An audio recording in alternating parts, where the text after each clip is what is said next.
Ramsuru Agarwal Memorial English School, Udalguri Girls, Grading 23rd.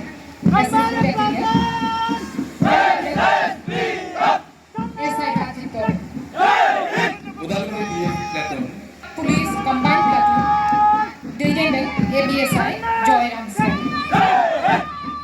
Grading Irina Das.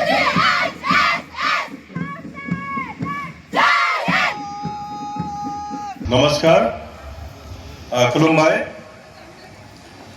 পৰম শ্ৰদ্ধাভাজন ৰাইজ আজি আমাৰ দেশৰ ৮০ সংখ্যক স্বাধীনতা দিৱস এই উপলক্ষে মই আপোনালোক সকলোলৈকে আন্তৰিক শুভেচ্ছা আৰু অভিনন্দন জ্ঞাপন কৰিছোঁ মই জাতিৰ পিতা মহামানৱ মহাত্মা গান্ধী আৰু দেশৰ স্বাধীনতাৰ বাবে সৰ্বোচ্চ পণ কৰা তথা চূড়ান্ত ত্যাগ স্বীকাৰ কৰা মহান স্বাধীনতা সংগ্ৰামীসকলৰ প্ৰতি গভীৰ শ্ৰদ্ধা নিবেদিছোঁ আজিৰ এই পবিত্ৰ মুহূৰ্তত দেশৰ সাহসী সেনা অৰ্ধ সামৰিক বাহিনী আৰু ৰাইজৰ আৰক্ষী বাহিনীকো অভিবাদন জনাইছোঁ ইয়াৰ লগতে দেশখনৰ সাৰ্বভৌমত্ব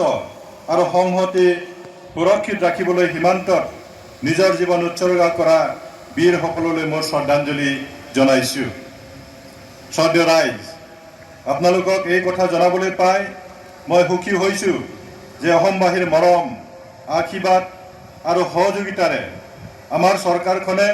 অসমক উন্নয়ন আৰু প্ৰগতিৰ পথত দ্ৰুততাৰে আগবঢ়াই নিয়াৰ নিৰন্তৰ প্ৰয়াস অব্যাহত ৰাখিছে আপোনালোক অৱগত যে আমাৰ চৰকাৰখনে এক স্বচ্ছ ফলপ্ৰসূ নিকা আৰু দায়বদ্ধ সুপ্ৰশাসনৰ স্বাৰ্থত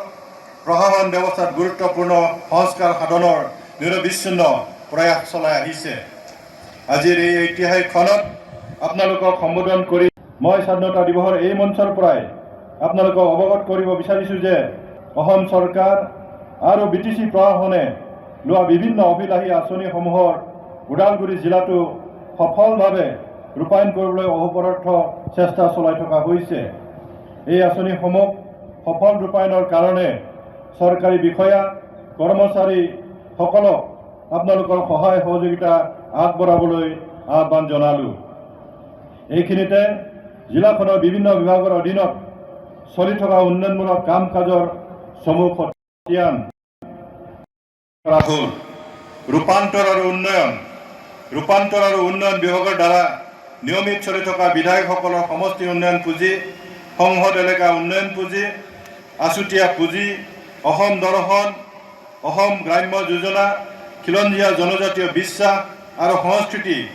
আদি আঁচনিসমূহ সফলভাৱে ৰূপায়ণ কৰি থকা হৈছে ইয়াৰ উপৰিও অসম চৰকাৰৰ অভিলাষী আঁচনি অৰুণোদয় ৩.০ত জিলাখনৰ সৰ্বমুঠ ১,১৬,৯২৭ গৰাকী হিতাধিকাৰী অন্তৰ্ভুক্ত হৈছে আৰু তেওঁলোকে আঁচনিৰ দ্বাৰা প্ৰতিমাহে বিগত ২০২৫ত ১,২৫০ টকা মাৰ্চৰ ২০২৬ত ৯,০০০ টকা আৰু আগষ্টৰ ২০২৬ৰ পৰা ১,১০০ টকাকৈ বেংক একাউণ্টৰ জৰিয়তে লাভ কৰিছে অসমৰ চাহ উদ্যোগৰ বিকাশৰ ক্ষেত্ৰত চাহ বাগিচাৰ শ্ৰমিকসকলৰ অৱদানক স্বীকৃতি দিবলৈ অসম চৰকাৰে মুখ্যমন্ত্ৰী এটিকলি দুটিপাত অসম চাহ বাগিচাৰ শ্ৰমিকৰ আৰ্থিক সাহায্য আঁচনি আৰম্ভ কৰিছে এই আঁচনিৰ জৰিয়তে চাহ বাগিচাৰ প্ৰতিজন স্থায়ী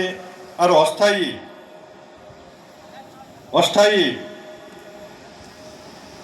শ্ৰমিকক ৫,০০০ টকাৰ এককালীন সাহায্য প্ৰদান কৰা হৈছে ওদালগুৰি জিলাত ২৪খন চাহ বাগিচাৰ ২৬,৯৩৫ জন হিতাধিকাৰীয়ে এই আঁচনিৰ দ্বাৰা উপকৃত হৈছে মুখ্যমন্ত্ৰী মহিলা উদ্যমিতা অভিযানক এক পৰিৱৰ্তনশীল পদক্ষেপ যি অসম চৰকাৰে মহিলাসকলক উদ্যমিতাৰ জৰিয়তে সহস্ত কৰিবলৈ আৰম্ভ কৰিছে। অৰ্থনৈতিক স্বাৱলম্বিতাৰ প্ৰসাৰৰ বাবে আৰম্ভ কৰা এই আঁচনিয়ে মহিলা উদ্যমীসকলক আৰ্থিক সাহায্য, দক্ষতা বিকাশ আৰু বজাৰৰ সুবিধা প্ৰদান কৰাৰ ক্ষেত্ৰত মহিলাসকলক সমৰ্থন কৰি স্থায়ী জীৱিকা গঢ়ি তুলিব। এই আঁচনিৰ অধীনত জিলাখনৰ 4টা বিধানসভা সমষ্টি সামৰি মুঠ 1,06,911টা আত্মসহায়ক গোটৰ সদস্যই 10,000 টকাকৈ আৰ্থিক সাহায্য লাভ কৰিছে। শিক্ষা বিভাগে দায়িত্বশীল, জ্ঞানসম্পন্ন আৰু মানৱীয় মূল্যবোধেৰে সমগ্ৰ নাগৰিক গঢ়ি তোলাৰ জৰিয়তে ৰাষ্ট্ৰ গঠনত এক গুৰুত্বপূৰ্ণ ভূমিকা পালন কৰি আহিছে। ওদালগুৰি জিলাৰ শিক্ষা বিভাগৰ অধীনত 1,344খন বিদ্যালয় সফলতাৰে পৰিচালিত হৈছে। বৰ্তমান শিক্ষা বৰ্ষত এই বিদ্যালয়সমূহৰ মুঠ 45,540জন ল'ৰা আৰু 51,423জন ছোৱালী, সৰ্বমুঠ 96,963জন শিক্ষাৰ্থীয়ে অধ্যয়ন কৰি আছে। জিলাখনৰ চৰকাৰী বিদ্যালয়সমূহত অধ্যয়নৰত সকলো যোগ্য ছাত্ৰ ছাত্ৰীক বিভাগৰ ফালৰ পৰা বিনামূলীয়া বিদ্যালয় পোছাক, বিনামূলীয়া পাঠ্যপুথি বিতৰণ কৰা হৈছে, যাৰ ফলত সুযোগ নিশ্চিত কৰাৰ লগতে নিয়মীয়া উপস্থিতি উৎসাহিত আছে। জিলাখনত 3খন কস্তুৰবা গান্ধী বালিকা বিদ্যালয় কাৰ্যকৰী হৈ আছে, য'ত বঞ্চিত আৰু সুবিধাৰ পৰা বঞ্চিত শ্ৰেণীৰ